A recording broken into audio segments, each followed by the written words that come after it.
Donc on va prendre une app, non, j'ai pas envie d'appeler ça app. On va prendre un élément parce qu'on a dit que ça pouvait être n'importe quoi, on pourrait donner un plus petit bloc si on veut. Donc on va essayer de rendre ça un petit peu générique. Donc on va prendre un élément. Qu'est-ce qu'on va vouloir faire? Du coup je vais essayer de parser tous les nœuds qu'il y a dans cet élément. Essayer de voir s'il a ce petit pattern que je lui ai mis z-bind sur ces différents attributs. Là je vais m'occuper juste du binding. Hein. Donc le binding c'est uniquement au niveau des attributs des éléments HTML. Okay, donc typiquement les alt dans une image, ces choses-là. Du coup, qu'est-ce que je vais faire? Je vais avoir besoin déjà de mon attribut pattern. On ne fait pas gaffe au nom, on a dit. Pattern, et on a dit que c'était z-line. J'ai mon z-pattern, qu'est-ce que je vais en faire? Je vais en faire une regex pour que ça soit un peu plus facile à tester. Donc jusque-là, rien de... De toute façon, il n'y aura rien d'exceptionnel. Non, mais c'est vrai, c'est du JS. Si ça va être on ne peut plus classique. Non. Non. Mauvaise touche. Un petit string templating. Attribut pattern. Hop. Voilà, donc là j'ai ma regex tout simplement qui va me permettre d'aller. Il me manque un truc. Voilà, là, ça devrait être bon.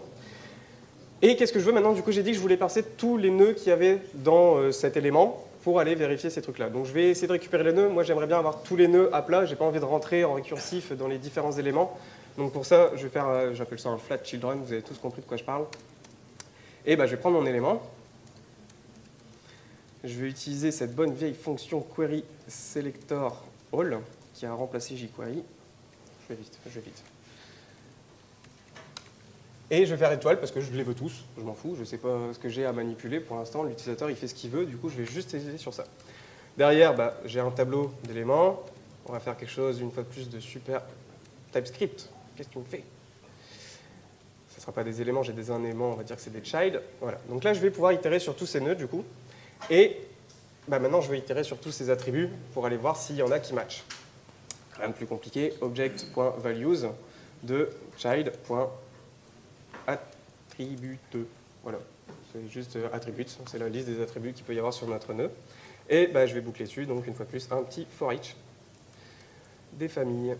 Du coup, là, je vais dire que c'est un attribut, parce que j'ai pas envie de me prendre la tête avec les noms. Hop, hop, hop. Et si mon attribut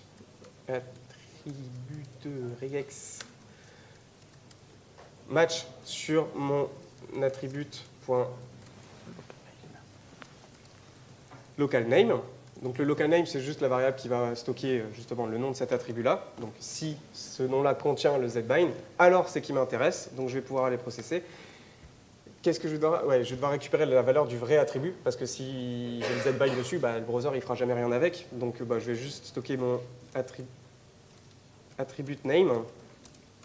Ou je vais juste prendre mon attribut.localName.replace. Bon, on s'en fout. Hein. Attribut pattern, hop, avec rien. Hop, comme ça c'est bien. Maintenant j'ai le nom de mon attribut. Je veux juste aller le mettre sur mon élément en fait, avec la bonne valeur, pour qu'il prenne la bonne valeur. Donc comment je fais? J'ai mon élément. Je vais faire un set attribut. C'est nul pour l'instant, mais c'est ça. Attribut name. Et derrière, je vais vouloir lui mettre la valeur. Du coup, c'est quoi? J'ai une erreur? Ça s'appelle child. Tu as mis des child et pas des éléments.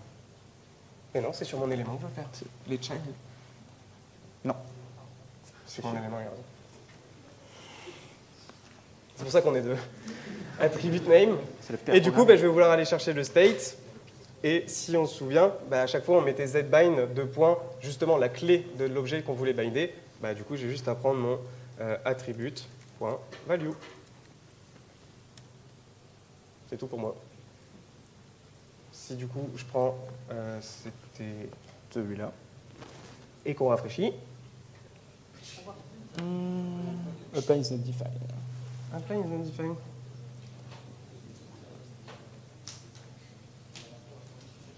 C'est bien celui-là. Non, c'est bon. J'ai pas enregistré parce qu'on est sur Visual Code. C'est pas ça?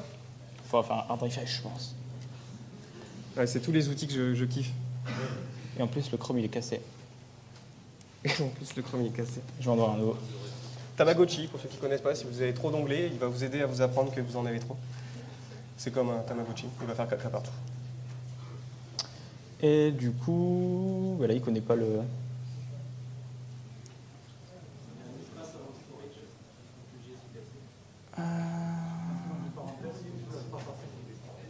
Parce qu'il dit quoi? Un valid token, il fait Il ligne y a 3. une erreur de syntaxe.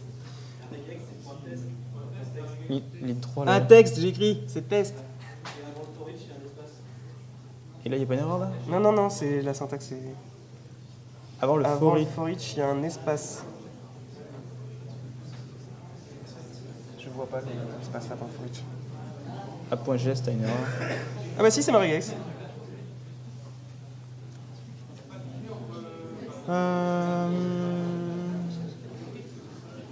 Je crois que c'est les cotes, j'ai pas fait les bonnes cotes avec ton clavier. C'est les cotes. J'ai fait des cotes qui n'existent nulle part. Voilà. Ah!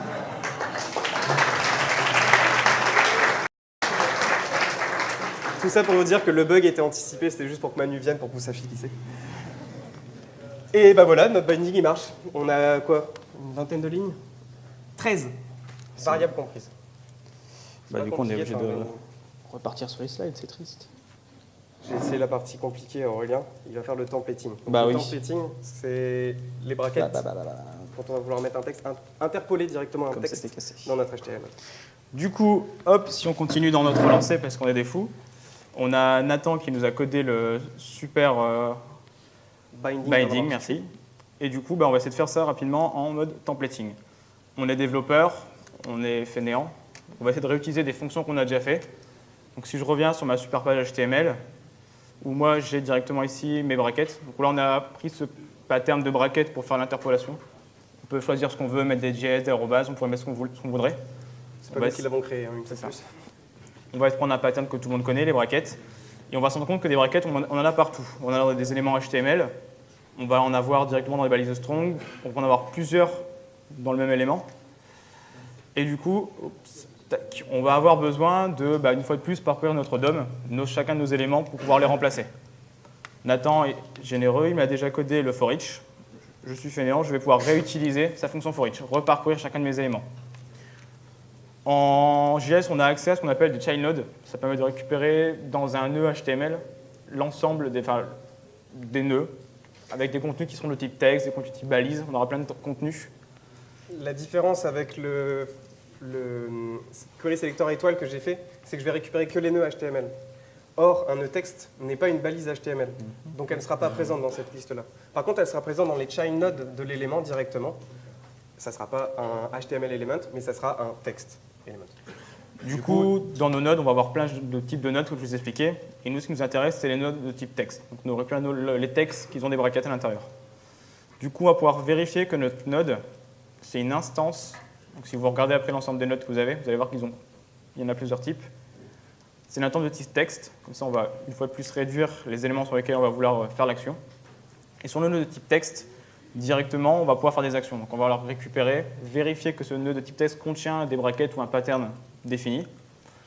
Je vais tricher un peu pour expliquer le problème qu'on peut rencontrer. C'est que si on commence à remplacer dans notre texte les brackets, on ne sera pas capable par la suite de venir remodifier les différentes valeurs. Donc, on a besoin de sauvegarder un état initial dans nos nœuds. Seulement si on a bracket Toto et qu'on remplace les brackets Toto par Nathan, la fois d'après, il n'y a plus des brackets, donc il ne va pas remplacer Nathan par un truc. Du coup, on est en JS, on peut faire un peu ce qu'on veut, c'est cool. Je vais définir... c'est vrai. Je vais venir stocker ça en fait, sur ma node, je vais venir créer une propriété qui sera initial value. On le rajoute dessus direct. Et directement, je vais venir stocker dans cette valeur. Je ne sais pas écrire. Tac. La valeur du nœud, la première fois on va passer. Je vais vouloir vérifier que s'il n'est pas présent, tu me l'ajoutes, cette clé. Du coup, là, on va stocker cette valeur. Je vais la sortir dans une petite variable parce que ça va être sympa pour après. Tac, tac, raté. Et ce qu'on va vouloir faire, c'est en fait vérifier que dans cette valeur de type texte, on a des brackets. Je ne vais pas vous coder un regex sur plusieurs éléments. Tac, tac. C'est juste un while qui va passer sur la string. Rapidement, ça va être les différentes occurrences. C'est ça. On va extraire de notre texte tout ce qui va matcher la regex. Donc, il va y avoir deux accolades.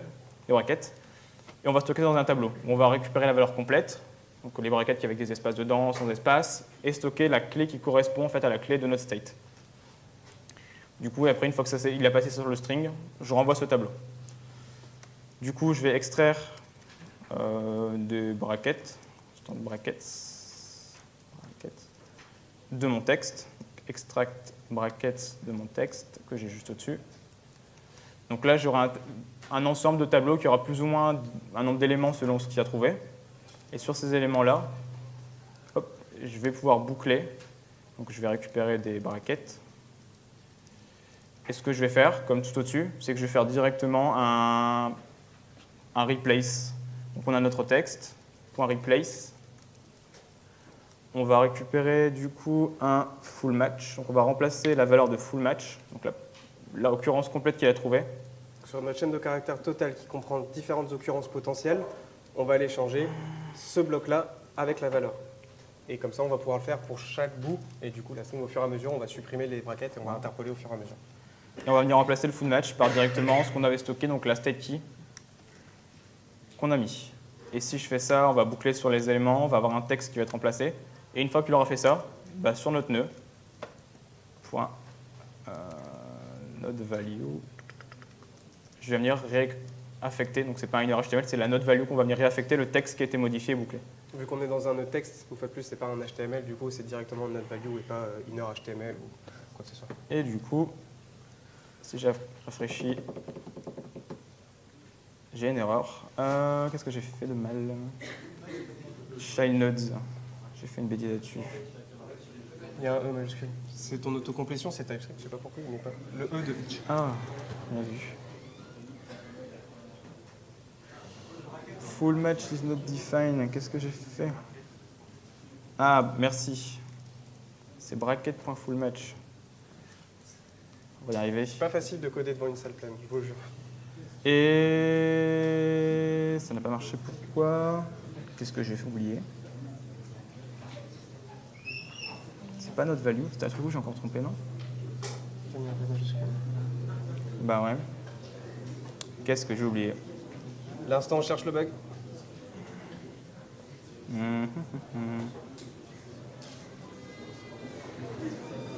Brackets.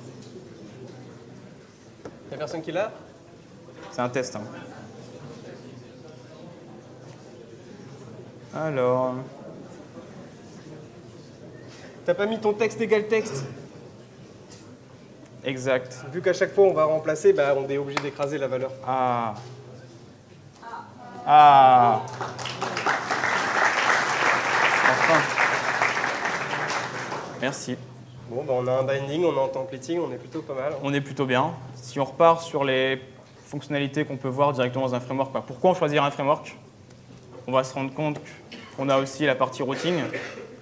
Donc la partie routing, vu qu'on a perdu du temps, je ne vais pas forcément vous la coder, mais vous allez vous rendre compte qu'en fait, très facilement, le routeur, si je prends un exemple,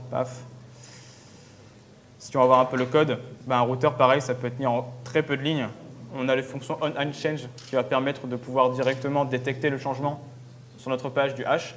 Donc là, ce n'est pas un code qui va en production. Si vous avez des encres dans votre page, ça ne marchera pas. Donc après, on imagine qu'on va pousser un peu plus le routeur. On va récupérer le hash, on va pouvoir, au changement, charger une page, récupérer une page HTML, parce qu'on va faire du lazy loading, et on va directement faire un getElementById inner page, et venir stocker notre page qui est découpée et rappeler notre fonction de apply, qui va venir réappliquer le state sur seulement cet élément-là qui a été changé. Et du coup, voilà, une fois de plus, en une dizaine de lignes, on a un petit routeur très simple, on peut comprendre comment fonctionne un routeur et potentiellement choisir par la suite un de vos frameworks. Hop.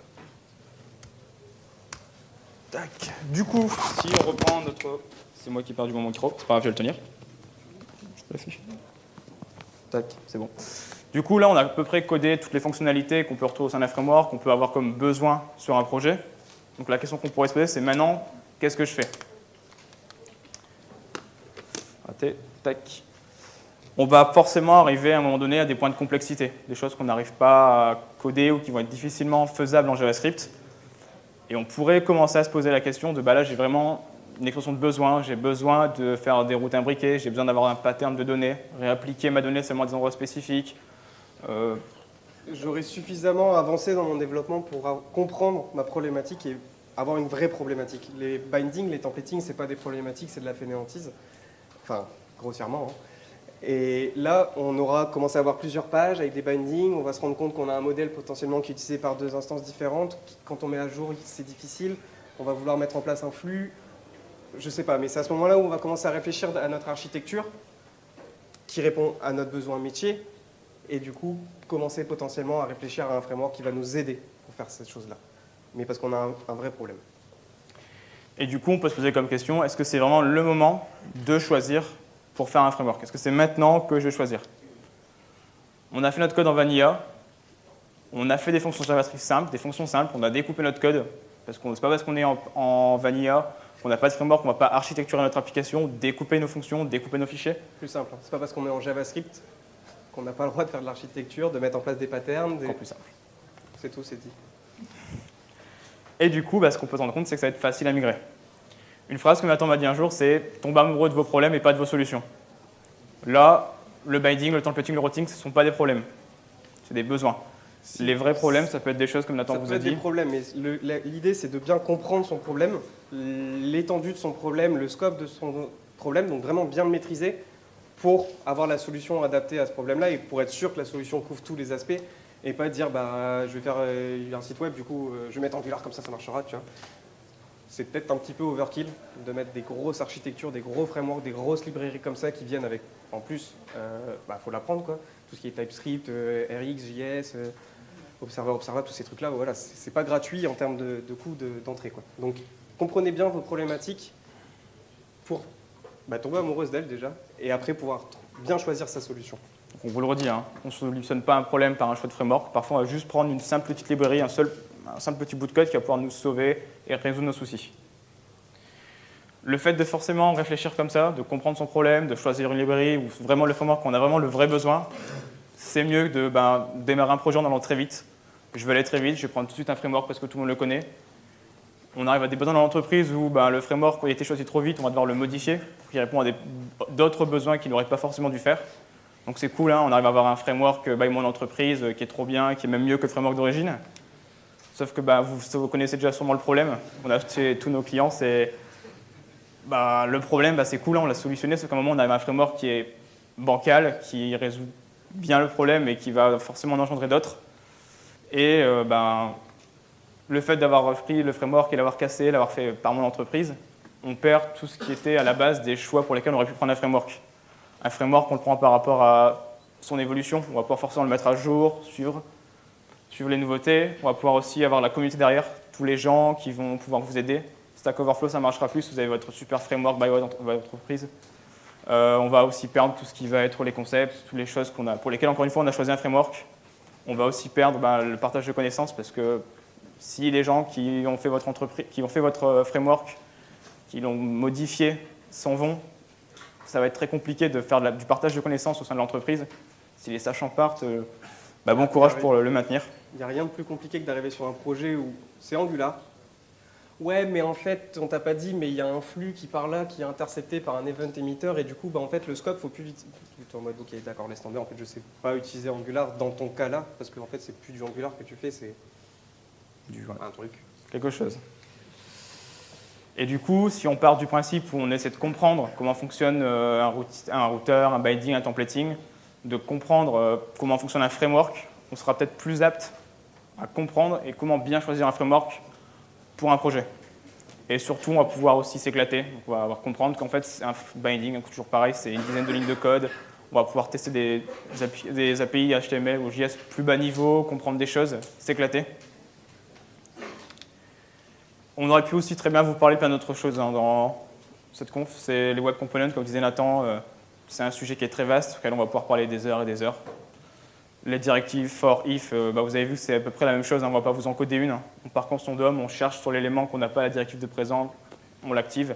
C'est du code très bas niveau JavaScript. Ça sera toujours la même logique, on va parser notre DOM, et c'est juste que notre handler va être différent. Là, ça va être un for, donc on va faire un tableau, on va faire une boucle pour aller itérer dessus, créer des objets. Un if, on va faire un style display none, où on va l'enlever du DOM, et du coup on va stocker son pair pour pouvoir le remettre. Mais vous avez compris que le concept est toujours plus ou moins le même, il est plus ou moins simple. Ce que les frameworks rapportent, c'est pas ça, c'est les subtilités qu'il y a derrière de leur implémentation et de qu'est-ce qu'ils font et pourquoi ils le font comme ça. Et c'est en jouant avec qu'on va comprendre ces différences et qu'on va être plus capable de le faire. Du coup, là, ce qu'on vous a fait aujourd'hui, c'est pas un framework. Hein. C'est vraiment creuser le principe. On ne récupère pas le code qui est là. Il est sur GitHub. Je ne vous conseille pas de le prendre et aller en prod avec. Hein. C'est pas ce qu'on veut vous montrer. C'est tout ça l'idée. C'est pas faire du vanilla en prod non plus. Peut-être, si ça suffit. Mais l'idée, c'est pas de faire son propre framework et de l'appeler Nana Framework. Et tu vas voir, il est trop bien, il y a du binding, il y a du templating, il y a du routing. Ouais, mais tu gères rien du tout. Donc, mais ça me suffisait, moi. Bah, c'est bien. Tout ça pour dire que nous, on kiffe le JavaScript au sens large. Back, front, web, pas web, application lourde avec des électrons. Enfin, on peut mettre du JavaScript partout, en bookmark, en tout ce que vous voulez. On adore les frameworks aussi. Je pense que si vous regardez nos PC mutuellement, on doit avoir la somme de tous les frameworks qui existent. Non, on n'a pas les Marco, les Inferno, les trucs un peu plus comme ça, mais, parce qu'ils ne sont pas en stickers. Mais on adore ça. Et on adore tellement ça que on déteste, peut-être méchant ce que je veux dire, les gens qui utilisent mal le JavaScript et qui arrivent avec des phrases toutes faites sur le JavaScript parce qu'ils n'ont juste pas compris le JavaScript. On va dire Angular c'est nul, ça marche pas, regarde les floats, il sait pas le gérer. C'est pas Angular gros, laisse-moi tranquille. Tu vois. Donc du coup là, j'ai juste envie de renommer le talk. C'est tout le monde pense savoir utiliser Angular, React, Vue.js. On le fait tous les jours, on pense savoir ce que c'est, mais sans vraiment comprendre les subtilités qu'il peut y avoir aux différents niveaux.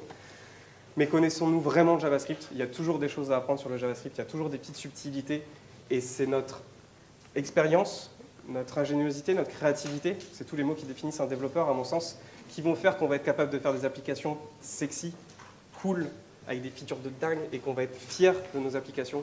C'est en comprenant ce qu'on fait. Merci à tous. Merci. Et